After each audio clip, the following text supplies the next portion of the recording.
नमस्कार मित्रों, मैं डॉक्टर कुणाल आज आप सभी के सामने फिर से प्रस्तुत हूँ आयुर्वेद का एक अन्य विषय लेकर, जिसका नाम है पंचपंचक। तो दोस्तों, आचार्य चरक ने सूत्र स्थान अध्याय 8 में कहा है, इह खलु पंच इंद्रियाणि पंच इंद्रिय द्रव्याणि पंच इंद्रिय अधिष्ठानि पंच इंद्रिय अर्थाः पंच इंद्रिय बुद्ध्यो भवन्ति इति उक्तम इंद्रिय अधिकारे। इसका अर्थ यह है कि 5 इंद्रियां हैं, 5 इंद्रियों के द्रव्य हैं, 5 इंद्रियों के अधिष्ठान हैं, 5 इंद्रियों के अर्थ हैं, 5 इंद्रियों की बुद्धियां हैं। तो दोस्तों, यह है पंचपंचक या इंद्रिय पंचपंचक। इस इंद्रिय पंचपंचक की आगे व्याख्या करते हैं और जानते हैं कि 5 इंद्रियां कौन कौन सी हैं, द्रव्य कौन कौन से हैं, अधिष्ठान कौन से हैं, अर्थ कौन से हैं और बुद्धि कौन सी है। तो दोस्तों, पंच इंद्रियां इस प्रकार से हैं। तत्र चक्षुः श्रोत्रम घ्राणम रसनम स्पर्शनम इति पंच इंद्रियाणि।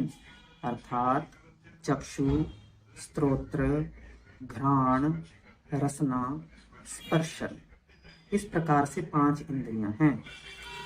दोस्तों, जो चक्षु इंद्रिय है वह हमें देखने में सहायता करती है, जो स्त्रोत्र इंद्रिय है वह सुनने में सहायता करती है, जो घ्राण इंद्रिय है वह सूंघने में सहायता करती है, जो रसना इंद्रिय है वह स्वाद चखने में सहायता करती है, जो स्पर्शन इंद्रिय है स्पर्श को जानने में सहायता करती है।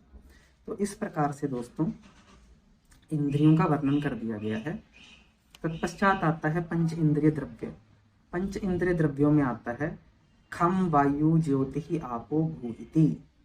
अर्थात खम मतलब आकाश, वायु मतलब वायु, ज्योति मतलब तेज या अग्नि, आपो मतलब जल, भू मतलब पृथ्वी। इस प्रकार से 5 इंद्रियों के द्रव्य हैं। स्त्रोत्र इंद्रिय का द्रव्य खम अर्थात आकाश महाभूत है, वायु महाभूत जो है वह स्पर्शन इंद्रिय का द्रव्य है, अग्नि महाभूत चक्षु इंद्रिय का द्रव्य है, जल महाभूत रसना इंद्रिय का द्रव्य है तथा पृथ्वी महाभूत घ्राण इंद्रिय का द्रव्य है। दोस्तों, उसके बाद आता है पंच इंद्रिय अधिष्ठान। अक्षिणी कर्णिनी नासिके जीवा त्वक्च इति। यानी कि अक्षी आंखें, कर्ण कान, नासिके यानी नासिका या नाक, जिह्वा यानी जीभ, त्वक यानी कि त्वचा। इस प्रकार से ये 5 जो हैं ये पंच इंद्रिय अधिष्ठान है। दोस्तों, उसके बाद आता है पंच इंद्रिय अर्थाः। शब्द स्पर्श रूप रस गंधाः। अर्थात शब्द, स्पर्श, रूप, रस और गंध ये इंद्रियों के अर्थ हैं। शब्द का अर्थ है जो सुनाई दे रहा है, स्पर्श का अर्थ है जो त्वचा पर महसूस हो रहा है, रूप का अर्थ है जो दिखाई दे रहा है, रस का अर्थ है जो स्वाद आ रहा है, गंध का अर्थ है जो गंध आ रही है। तो दोस्तों, इस प्रकार से पंच इंद्रिय के अर्थों को व्याख्या कर दी गई है। सबसे अंत में आता है 5 इंद्रियों की बुद्धियां। चक्षु बुद्ध्याधिकाता पुनः इंद्रिय इंद्रियार्थ सत्व आत्म सन्निकर्षजाः क्षणिका निश्चयात्मिका च इति एतत् पंचपंचकम। ऐसा चरक सूत्र के 8वें अध्याय में कहा गया है। दोस्तों, 2 प्रकार की बुद्धियों का आचार्य चरक इसमें वर्णन करते हैं।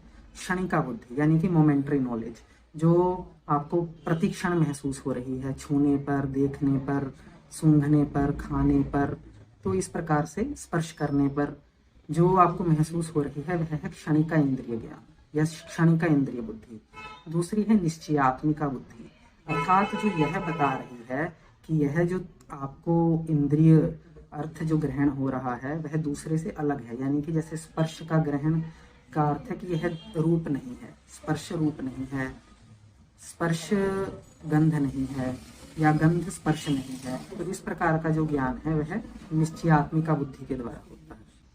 तो दोस्तों, जो 5 इंद्रिय बुद्धियां हैं उनमें सबसे पहले है चक्षु इंद्रिय बुद्धि, अर्थात नॉलेज और इंफॉर्मेशन ऑफ रूप का ज्ञान। दूसरे नंबर पर है स्त्रोत्र इंद्रिय बुद्धि, यानी कि नॉलेज और इंफॉर्मेशन ऑफ शब्द या फिर शब्द का ज्ञान। जो तीसरे नंबर पर है घ्राण इंद्रिय बुद्धि, यानी कि नॉलेज और इंफॉर्मेशन ऑफ गंध या स्मेल, यानी कि गंध का ज्ञान। रसना इंद्रिय बुद्धि, यानी कि नॉलेज ऑफ इंफॉर्मेशन और इंफॉर्मेशन ऑफ रस अर्थात स्वाद, अर्थात रसना इंद्रिय बुद्धि। स्पर्श इंद्रिय बुद्धि, स्पर्श इंद्रिय बुद्धि अर्थात नॉलेज और इंफॉर्मेशन ऑफ स्पर्श अर्थात छूने का ज्ञान। तो इस प्रकार से दोस्तों हमने आज पंच पंचक का वर्णन कर दिया है। धन्यवाद।